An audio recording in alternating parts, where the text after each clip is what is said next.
ओम शांति। 28 सितंबर 2022 के ईश्वरीय महावाक्य। पहले एक नजर मुरली के मुख्य पॉइंट पर।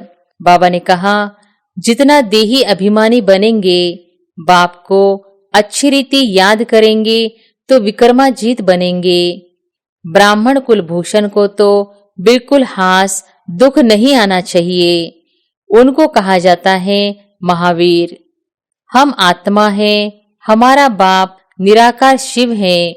एक भी ऐसे कह न सके, न तो रचयिता न रचना के आदि मध्य अंत को जानते हैं, इसलिए उनको नास्तिक कहा जाता है। बाप कहते हैं, तुम नास्तिक शूद्र थे, अब ब्राह्मण आस्तिक बने हो। और फिर बाबा ने कहा, भारत परिस्तान था, अब कब्रिस्तान है। सब एक दो को दुख देते ही रहते हैं। पावन श्री कृष्ण श्री राधे स्वयंवर के बाद फिर श्री लक्ष्मी नारायण बनते हैं। अभी वह देवताओं का धर्म है नहीं, अनेक अधर्म हैं। और फिर लास्ट में बाबा ने कहा, पीछे पीछे अनेक धर्म द्वापर से मठपंथ स्थापन होते आए हैं और सृष्टि वृद्धि को पाती आई है। वास्तव में प्रजापिता ब्रह्मा मनुष्य सृष्टि झाड़ का फाउंडेशन है। मनुष्य सृष्टि झाड़ व जीनोलॉजिकल ट्री का पहला मनुष्य आदम व एडम व प्रजापिता ब्रह्मा है। जितना भक्ति में मेहनत, उतना यहाँ चुप रहना है। जितना योग में रहेंगे, उतना विकर्म विनाश होंगे।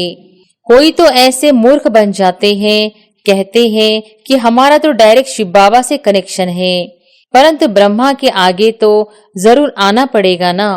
और अब सुनते हैं महावाक्यों को विस्तार से। मुरली का सार। मीठे बच्चे, सबको बाप का परिचय दे, सुखदाई बनाओ। देही अभिमानी बनो तो टाइम सफल होता रहेगा, विकर्मों से बचे रहेंगे। प्रश्न है, जिन बच्चों की बुद्धि को माया ताला लगा देती है, उनके मुख से कौन से बोल निकलते हैं? उत्तर है, उनके मुख से यही बोल निकलते हैं कि हमारा तो डायरेक्ट शिव बाबा से कनेक्शन है। संग दोष के कारण उनकी मूढ़ बुद्धि हो जाती है, सदगुरु का निंदक बन पड़ते हैं। जब कोई कहते हमारा डायरेक्ट कनेक्शन है, तो उन्हें मुरली भी प्रेरणा से सुननी चाहिए। ऐसे निंदक बच्चे ठौर नहीं पाते, उनकी बुद्धि को माया ताला लगा देती है। ओम शांति। अभी तुम बच्चे आत्म अभिमानी बने हो, बाबा ने देही अभिमानी बनाया है। जितना देही अभिमानी बनेंगे, बाप को अच्छी रीति याद करेंगे तो विक्रमाजीत बनेंगे। देह अभिमानी बनने से विकर्म भस्म नहीं होंगे और ही जास्ती विकर्म होते रहेंगे। फिर नतीजा क्या होगा? एक तो सजा खानी पड़ेगी और पद भी भ्रष्ट हो जाएगा। बाबा से कोई भी पूछ सकते हैं कि बाबा, अगर इस समय हमारा शरीर छूट जाए तो भविष्य में हम किस गति को पाएंगे? मौत तो सामने खड़ा है। ब्राह्मण कुलभूषण को तो बिल्कुल हास दुख नहीं आना चाहिए। उनको कहा जाता है महावीर। शास्त्रों में तो स्थूल रूप में बातें ले गए हैं, यह तो ज्ञान की बातें हैं। तुम बच्चे जानते हो, निराकार शिव बाबा ने आत्मा की भी पूरी पहचान दी है कि तुम्हारी आत्मा में क्या क्या पाठ नूंदा हुआ है। बाप ही बैठ समझाते हैं। मनुष्य तो देही अभिमानी है नहीं, देही के बाप को ही नहीं जानते यथार्थ रीति से, इसलिए इसको घोर अंधियारा कहा जाता है। कलयुग को घोर अंधियारा, सतयुग को घोर सोजरा कहा जाता है। आत्माएं सब काली है, अर्थात ब्लैक आउट है। सतयुग में देवी देवता धर्म की आत्माएं रोशनी में थी। इस भारत में ही दीपमाला मनाई जाती है। तुम जानते हो, यहाँ हमारी आत्मा घोर अंधियारे में है, बाप घोर सोजरे में ले जाते हैं। आत्माओं को कुछ पता नहीं कि हम कितने जन्म और कैसे लेते हैं। अब तुम जान चुके हो, बाप द्वारा हमको सृष्टि के आदि मध्य अंत का ज्ञान मिला है। दुनिया में कोई भी तुमको सृष्टि के आदि मध्य अंत की नॉलेज नहीं बता सकेंगे। वह तो न आत्मा को न परमात्मा को जानते हैं। भले कहते हैं कि मैं आत्मा हूँ, परंतु मैं क्या हूँ यह कुछ भी पता नहीं। भ्रकुटी के बीच सितारा चमकता है, सो क्या? उनमें क्या पाठ भरा हुआ है? कितने जन्म लेते हैं? यह ज्ञान कोई में भी नहीं है। बाप आकर समझाते हैं, सेल्फ रियलाइजेशन कराते हैं। कोई से पूछो कि आत्मा का बाप कौन है? कोई कहेंगे श्री कृष्ण, कोई कहेंगे महावीर। हम आत्मा है, हमारा बाप निराकार शिव है। एक भी ऐसे कह न सके। न तो रचयिता न रचना के आदि मध्य अंत को जानते हैं, इसलिए उनको नास्तिक कहा जाता है। बाप कहते हैं, तुम नास्तिक शूद्र थे, अब ब्राह्मण आस्तिक बने हो। बाप परिचय देते हैं कि मैं क्या पाठ बजाता हूँ। कोई भी बाप का परिचय दे न सके। बाप का पाठ क्या है समझा न सके। तुम भी नंबरवार समझते हो। देही अभिमानी होने कारण अवस्था अच्छी रहती है। देह अभिमान में आकर फिर झरमुई झगमुई करने लग पड़ते हैं, इसलिए ऊंच पद पा न सके, न विकर्म विनाश होते हैं। बाप समझाते तो बहुत अच्छा है। जीती जी मरने का अर्थ कितना सहज है। तुम जीती जी मरे हुए हो, अपने को आत्मा समझ बाप को याद करते हो। हमारी आत्मा में 84 जन्मों का पाठ है, वह भी जानते हो। बाप को भी जानते हो कि वह कैसे ज्ञान का सागर पतित पावन है। भारत ही पावन श्रेष्ठ था, अभी तो पतित है, परंतु पतित अपने को समझते थोड़ी ही है। अभी तुम बच्चे जानते हो, पहले तो कोई भी काम के नहीं थे, सब मरे पड़े थे, सब कब्रिस्तान बना हुआ है। अब फिर परिस्तान के मालिक बन रहे हैं। भारत परिस्तान था, अब कब्रिस्तान है। सब एक दो को दुख देते ही रहते हैं।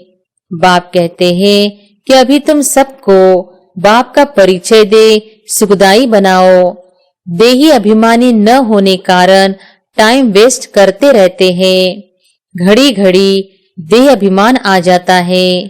तुम बच्चों को कब हास दुख नहीं होना चाहिए। कोई कोई तो हास में आ जाते हैं। कोई समझते हैं बाबा राम राज्य की स्थापना कर रहे हैं, रावण राज्य का विनाश होना है। इसमें कोई डरने की बात नहीं है। हाँ, गवर्नमेंट आदि मकान खाली कराती है तो करना पड़ता है।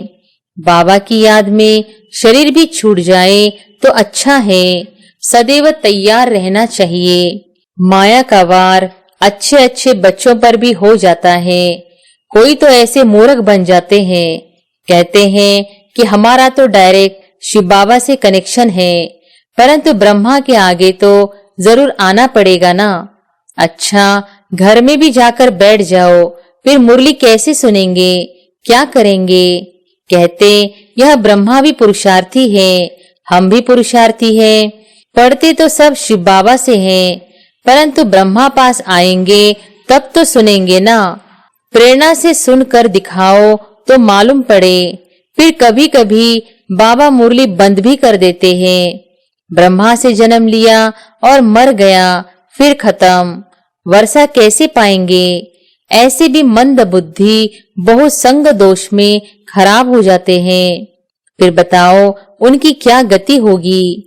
सदगुरु का निंदक बने तो ऊंच ठौर पा नहीं सकेंगे। गुरु ब्रह्मा कहते हैं ना, गुरु विष्णु गुरु शंकर नहीं कहेंगे।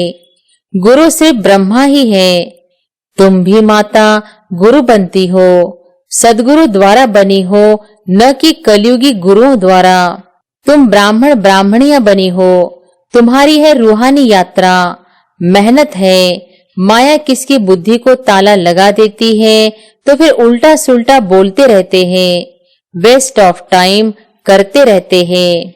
अच्छा, मीठे मीठे सिकी लधे बच्चों प्रति माता पिता बाप दादा का याद प्यार और गुड मॉर्निंग।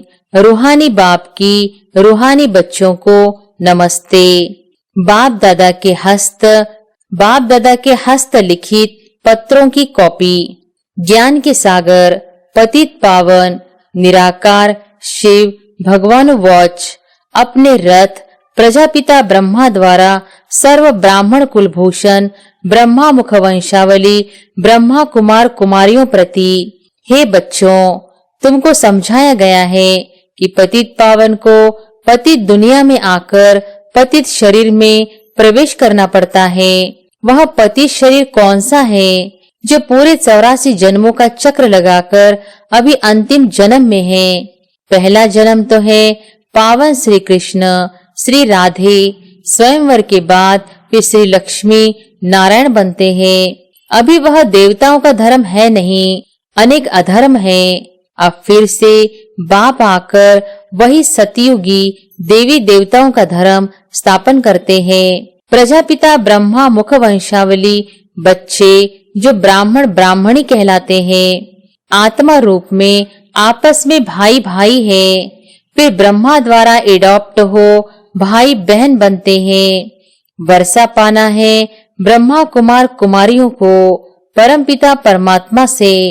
शिव बाबा अपने बच्चों आत्माओं को कहते हैं, अब देही अभिमानी आत्म अभिमानी भव और मुझ अपने बेहद के बाप को याद करो जो इस योग अग्नि व याद द्वारा सिर पर विकर्मों का बोझा है, जन्म जन्मांतर का, सो भस्म हो जाएगा। देह का अभिमान छोड़ अपने को आत्मा निश्चय कर बेहद के बाप मुझ परम पिता को याद करो तो तुम फिर से पवित्र सतो प्रधान बन जाएंगे। द्वापर में जब से रावण राज्य की स्थापना होती है तब से आत्मा जो सच्चे सोने समान है, जिसको सतो प्रधान गोल्डन एज कहा जाता है, सो अंत में आयरन एजड तमो प्रधान कही जाती है। अर्थात सतयुग में जो पावन थे सो पतित बन जाते हैं कलयुग में। अब फिर पावन बनने लिए खास भारतवासी पतित पावन बाप को बहुत याद करते हैं, क्योंकि मेरा अवतरण इस भाग्यशाली ब्रह्मा रथ में ही होता है। इस भाग्यशाली रथ का नाम तो और ही होता है। उनको अपना बनाता हूँ। इसमें प्रवेश कर प्रजापिता ब्रह्मा नाम रख देता हूँ। कल्प पहले ड्रामा अनुसार प्रजापिता ब्रह्मा द्वारा ब्राह्मण रच उन ब्रह्मा कुमार कुमारियों द्वारा पतित भारत को पावन भारत बनाया था। फिर भी जबकि कल्प के अंत में पतित बन आत्मा 84 का चक्र पूरा करती है, तो फिर वही पतित दुनिया को पावन करने आना पड़ता है। कल्प कल्प अर्थात हर 5000 वर्ष बाद मुझ सर्व के परमपिता परमात्मा को याद करते हैं भक्ति मार्ग में, और अंत में जब भक्ति मार्ग पूरा होता है तो आता हूँ। भक्ति मार्ग द्वापर से उतरता मार्ग है। रावण अर्थात 5 विकारों के कारण सबकी उतरती कला होती है और मनुष्य मात्र पतित बन दुर्गति को पाते हैं। और मैं ब्राह्मण कुल भूषणों का बाप टीचर सदगुरु बनता हूँ। मेरा तो कोई बाप टीचर गुरु नहीं है। भारतवासी आसुरी संप्रदाय जो सतयुग में दैवी संप्रदाय थे, उनका पिता तो हूँ, परंतु उनको फिर से सूर्यवंशी देवी देवता बनाने जो प्रजापिता ब्रह्मा कुमार कुमारी बनते हैं, कल्प पहले मिसल उनका शिक्षक बनता हूँ। उनको सत्य ज्ञान देता हूँ। सृष्टि चक्र के आदि मध्य अंत का ज्ञान देकर उन्हें त्रिकालदर्शी बना रहा हूँ, ताकि नंबरवार पुरुषार्थ अनुसार कल्प पहले मिसल चक्रवर्ती सूर्यवंशी देवी स्वराज्य फिर से स्थापन हो। बच्चों को सिद्ध कर बताया जा रहा है कि तुम इस समय सर्वोत्तम ब्रह्मामुख वंशावली ब्राह्मण कुल भूषण हो। दैवी कुल से यह उत्तम कुल है क्योंकि तुम ईश्वरीय कुल में हो। भारत 5000 वर्ष पहले स्वर्ग श्रेष्ठाचारी वैकुंठ दैवी स्वराज्य था। तब तुम सूर्यवंशी देवी देवता थे। फिर क्षत्रिय वैश्य शूद्र वंश में आए। अब प्रजापिता ब्रह्मा द्वारा ब्राह्मण बने हो। इसे 84 जन्मों का चक्र कहा जाता है। सब तो 84 जन्म नहीं लेते हैं। पीछे पीछे अनेक धर्म द्वापर से मठपंथ स्थापन होते आए हैं और सृष्टि वृद्धि को पाती आई है। वास्तव में प्रजापिता ब्रह्मा मनुष्य सृष्टि झाड़ का फाउंडेशन है जिसको कल्प वृक्ष कहा जाता है। गोया शिव बाबा मनुष्य मात्र का बाबा पिता है और ब्रह्मा ग्रैंड फादर है। मनुष्य सृष्टि झाड़ व जिनालॉजिकल ट्री का पहला मनुष्य आदम व एडम व प्रजापिता ब्रह्मा है। प्रजापिता ब्रह्मा और मुख वंशावली परम पिता मुझ परमात्मा शिव से सहज राजयोग और ज्ञान सीख सुख घनेरे सोजरे में जाते हो। गाया भी जाता है ज्ञान सूर्य प्रगटा, ज्ञान सूर्य की प्रतीत, ज्ञान सूर्य भी पतित पावन परम पिता परमात्मा को ही कहा जाता है। तुम ज्ञान सोजरे में हो, बाकी सब अज्ञान अंधियारे में है। बच्चों ने ज्ञान सुना और बाबा कहा तो वर्षा मिलना ही है। एक तो बाप को, दूसरा सृष्टि चक्र को याद करना है और तो कोई तकलीफ नहीं। बाप जानते हैं कि बच्चों ने भक्ति मार्ग में बहुत तकलीफ देखी है। अभी और क्या तकलीफ बच्चों को देवे। जितना भक्ति में मेहनत उतना यहाँ चुप रहना है। जितना योग में रहेंगे उतना विकर्म विनाश होंगे। कहते हैं ना, त्वमेव माताश्च पिता। दूसरे लौकिक माँ बाप भाई बंधु इस समय सब दुख देते हैं। यह फिर सबको सुख देते हैं, सदा सुखी बनाते हैं। अच्छा, धारणा के लिए मुख्य सार। पहली पॉइंट, हम ऊंचे ते ऊंच सर्वोत्तम ब्राह्मण कुलभूषण है। इस खुशी में रहना है। स्वयं भगवान बाप टीचर गुरु के रूप में हमें मिला है। इस स्मृति में सदा हर्षित रहना है। दूसरी पॉइंट, किसी भी बात के दुख का हास में नहीं आना है। झरमुई झगमुई में समय बर्बाद नहीं करना है। वरदान है, विश्व कल्याणकारी बन, अशांत आत्माओं को शांति का दान देने वाले मास्टर दाता भव। विश्व कल्याणकारी बन, अशांत आत्माओं को शांति का दान देने वाले मास्टर दाता भव। दुनिया में हंगामा हो, झगड़े हो रहे हो, ऐसे अशांति के समय पर आप मास्टर शांति दाता बन औरों को भी शांति दो। घबराओ नहीं, क्योंकि जानते हो जो हो रहा है वो भी अच्छा और जो होना है वह और अच्छा। विकारों के वशीभूत मनुष्य तो लड़ते ही रहेंगे, उनका काम ही यह है। लेकिन आप विश्व कल्याणकारी आत्माएं सदा मास्टर दाता बन शांति का दान देते रहो। यही आपकी सेवा है। स्लोगन है, अपनी सर्व प्राप्तियों को सामने रखो तो कमजोरियां सहज समाप्त हो जाएंगी। अपनी सर्व प्राप्तियों को सामने रखो तो कमजोरियां सहज समाप्त हो जाएगी। अच्छा, ओम शांति।